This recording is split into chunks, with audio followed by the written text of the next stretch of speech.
एकनाथ शिंदे, उद्धव ठाकरे, शरद और अजीत पवार चुनाव नतीजे तय करेंगे महाराष्ट्र के दिग्गजों का राजनीति भविष्य। देश के दूसरे राज्यों की तुलना में महाराष्ट्र की राजनीति एक अलग ही प्रवाह में बह रही है। जितनी राजनीतिक टूट फूट महाराष्ट्र में हुई, उतनी देश के किसी भी राज्य में नहीं हुई। इसलिए यहाँ के नतीजों पर देश भर की नजरें टिकी हैं। लोकसभा के चुनाव नतीजों के बाद राज्य की सियासत में बड़े उलटफेर से इनकार नहीं किया जा सकता। यह चुनाव मुख्यमंत्री एकनाथ शिंदे, उद्धव ठाकरे, शरद पवार, अजीत पवार का राजनीति भविष्य तय करेगा।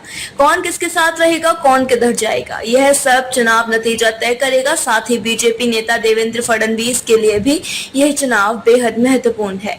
पिछले 5 साल में महाराष्ट्र की सियासत में बड़े बदलाव हुए। सन 2019 का लोकसभा और विधानसभा के चुनाव बीजेपी और शिवसेना ने मिलकर लड़ा था। विधानसभा चुनाव नतीजे आने के बाद बीजेपी और शिवसेना के बीच ऐसा टकराव हुआ था कि बीजेपी की आई हुई सत्ता हाथ से चली गई। शिवसेना ने कांग्रेस और एनसीपी के साथ हाथ मिला लिया और उद्धव ठाकरे मुख्यमंत्री बन गए, लेकिन उनकी कुर्सी लंबे समय तक नहीं टिकी रही। उनकी ही पार्टी में बगावत हो गई। फिर सूरत से गुवाहाटी और गोवा तक शिंदे सेना के विधायक सफर कराए। ऐसे होते गए 2 फाड़, शिवसेना के 2 फाड़ हो गए और साल 2022 में मुख्यमंत्री के रूप में एकनाथ शिंदे सामने आए। ठीक 1 साल बाद 2023 में शरद पवार की पार्टी एनसीपी में भी बगावत हो गई।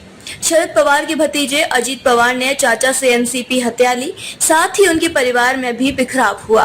सियासत ने पवार परिवार को एक दूसरे के सामने खड़ा कर दिया। इसके बाद राज्य में कांग्रेस, उद्धव सेना और शरद पवार की एनसीपी ने छोटे दलों को मिलाकर महाविकास अघाड़ी बनाई, तो बीजेपी ने शिंदे सेना और अजीत पवार की एनसीपी सहित दूसरे छोटे दलों को मिलाकर महायुति बनाई।